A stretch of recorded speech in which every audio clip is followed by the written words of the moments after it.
اعوذ باللہ من الشیطان الرجیم، بسم اللہ الرحمن الرحیم۔ السلام علیکم ورحمۃ اللہ وبرکاتہ۔ یہ جناب بچوں کا اسلام بکس جو میں نے جمع کی ہوئی تھی اور آپ کے ساتھ شیئر کی تھی کہ اپنی کلیکشن، آج میں اس میں سے آپ کو کچھ چیزیں پڑھ کے سناؤں گی تاکہ یہ والا چیپٹر میں وائنڈ اپ کر کے یہ کتابیں میں نے جس کو دینی ہیں اس تک پہنچا سکوں انشاءاللہ۔ تو ہر شمارے میں ایک آیت اور ایک حدیث آتی تھی، تو سب سے پہلے ہم یہ آیت اور حدیث دیکھتے ہیں۔ اے ایمان والو، بہت بدگمانی سے بچتے رہو کیونکہ بدگمانیاں گناہ میں داخل ہیں۔ سورۃ الحجرات۔ حضرت ابو ہریرہ رضی اللہ عنہ سے روایت ہے کہ نبی صلی اللہ علیہ وآلہ وسلم نے ارشاد فرمایا، اپنے آپ کو بدگمانی سے بچاؤ، اس لیے کہ بدگمانی کے ساتھ جو بات کی جائے گی وہ سب سے زیادہ جھوٹی بات ہوگی۔ بخاری اور مسلم کی روایت ہے۔ اور اس کا مطلب یہ ہے کہ خود سے ہی کسی کے بارے میں نیگیٹو تھنکنگ رکھنا، خود ہی سے سپوز کر لینا۔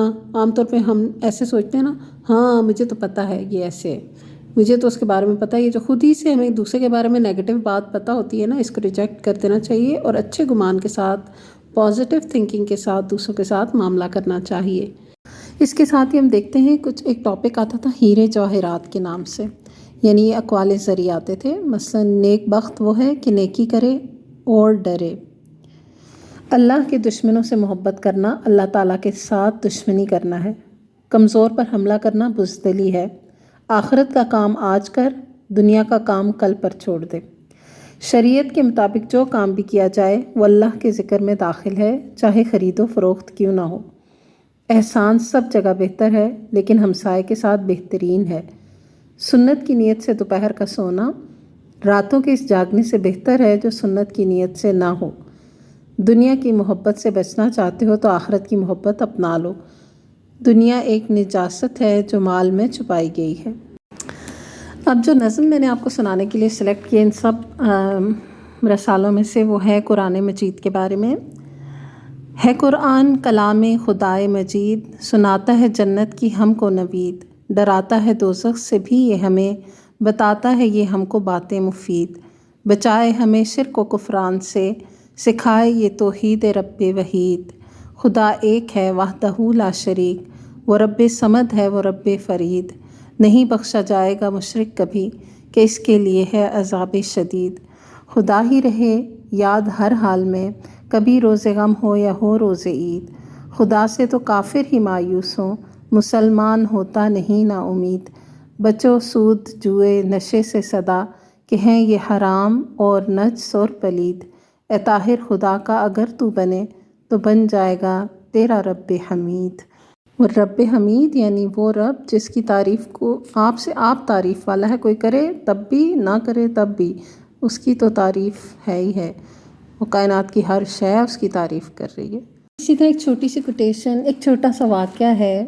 محمد بن منکدر رحمہ اللہ مشہور تابعی اور راوی حدیث ہیں۔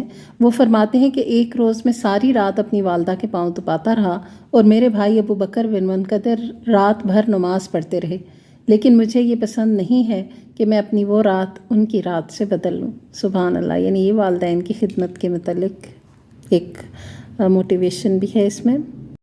اب یہ ایک سٹوری ہے سیاح کی ذہانت، یہ بھی میں آپ کو پڑھ کے سناؤں گی چھوٹی سی۔ ایک سیاح افریقہ کے ایک ایسے علاقے میں پہنچا جہاں کسی غیر ملکی کا داخلہ بند تھا، اور اگر کوئی بھولے سے چلا جاتا تو اسے قتل کر دیا جاتا۔ سیاح کو جب اس حقیقت کا پتہ چلا تو وہ بالکل نہ گھبرایا۔ اس نے بہت سے تحفے خریدے۔ وہ تحفے خرید کر فارغ ہوا ہی تھا کہ پولیس نے اسے آ لیا۔ جب اسے بادشاہ کے سامنے پیش کیا گیا تو بادشاہ تحائف دیکھ کر بہت خوش ہوا۔ وہ سیاح سے مخاطب ہوا، ہمارے علاقے میں جو بھی غیر ملکی آتا ہے ہم اسے قتل کر دیتے ہیں، ان تحائف کے بدلے میں تمہارے ساتھ ایک رعایت کر سکتا ہوں۔ رعایت؟ سیاح نے آہستہ سے کہا۔ ہاں رعایت، وہ یہ کہ کل جب تم دربار میں حاضر کیے جاؤ گے تو تمہارے سامنے 2 پرچیاں لائی جائیں گی، ایک پرچی پر زندگی اور دوسری پر موت لکھی ہوگی۔ تم نے ایک پرچی اٹھانی ہے، اگر تم نے موت والی پرچی اٹھا لی تو قتل کر دیے جاؤ گے، اور اگر زندگی والی پرچی اٹھائی تو تمہاری جان بخش دی جائے گی۔ بادشاہ نے مسکراتے ہوئے کہا، سیاح جان گیا کہ اسے ہر صورت موت کے گھاٹ اتار دیا جائے گا۔ دونوں پرچیوں پر موت ہی لکھی ہوگی۔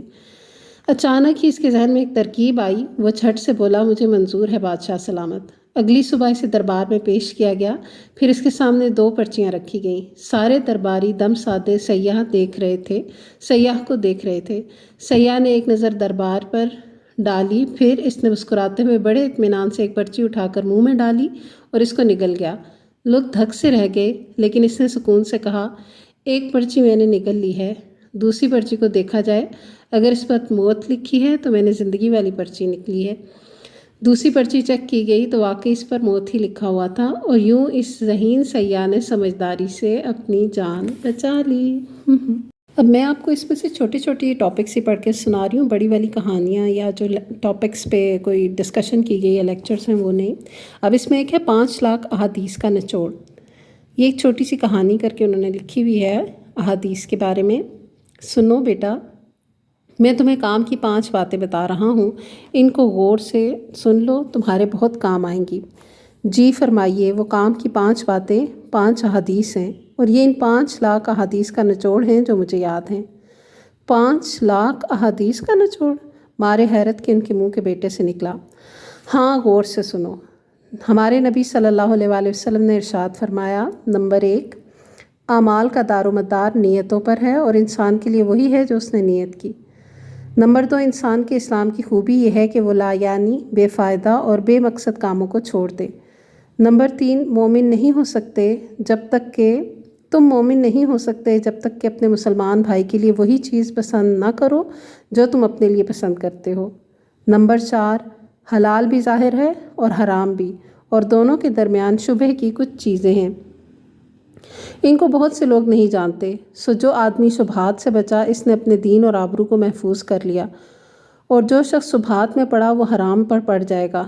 جیسے کہ کوئی چرواہا اگر اپنے ریوڑ کو کسی کے کھیت کی باڑ کے قریب چرائے تو اس کا ریوڑ اس دوسرے کے کھیت سے بھی چر لے گا۔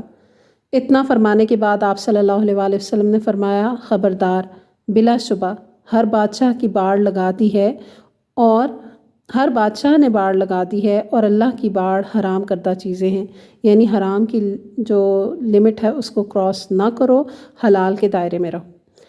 نمبر 5 یہ کہ کامل مسلمان وہ ہے جس کے ہاتھ اور زبان سے کسی مسلمان کو تکلیف نہ پہنچے۔ یہ 5 احادیث بیٹے کو سنا کر باپ نے پھر فرمایا، ان احادیث کو آئینے کی طرح محفوظ رکھنا اور اپنے اعمال کا محاسبہ ان کے ذریعے کرتے رہنا۔ قارئین، یہ وصیت امام ابو حنیفہ رحمہ اللہ نے اپنے بیٹے حماد کو کی تھی، جو کتاب وصایا امام اعظم میں منقول ہے۔ تو یہ 5 باتیں جو انہوں نے سکھائیں، 5 لاکھ احادیث کا نچوڑ۔ ایک تو نیت صاف رکھنا، لا یعنی بے مقصد بے فائدہ کاموں سے بچنا، اور دوسرے مسلمان کے لیے وہی پسند کرنا جو اپنے لیے پسند کریں، حرام سے بالکل بچنا، اور دوسرے مسلمان کو اپنے ہاتھ اور زبان سے تکلیف نہ پہنچانا۔ اور یہ چھوٹی سی بہت پیاری بات، اگر آپ کے پاس صرف ایک روٹی ہے تو آپ اسے پرندوں کے آگے ڈالنے سے پہلے سوچیں گے۔ اگر آپ کے پاس صرف ایک چھاگل پانی ہے تو آپ کو ریت کا صحرا عبور کرنا ہے تو آپ اس سے پاؤں نہیں دھوئیں گے۔ لیکن آپ کے پاس صرف ایک زندگی ہے، پھر بھی کیا آپ اسے بیکار اور فضول کاموں میں صرف کر دیں گے؟ تو یہ سوال ہے ہم سب کے لیے۔ اچھا، آج کل چونکہ مٹیریلسٹک بھی سب کچھ بہت زیادہ ہو گیا، لیکن یہاں پہ بڑی دولت کے ہیڈنگ کے ساتھ ایک بہت ہی پیارا واقعہ چھوٹا سا لکھا ہے کہ ایک شخص کسی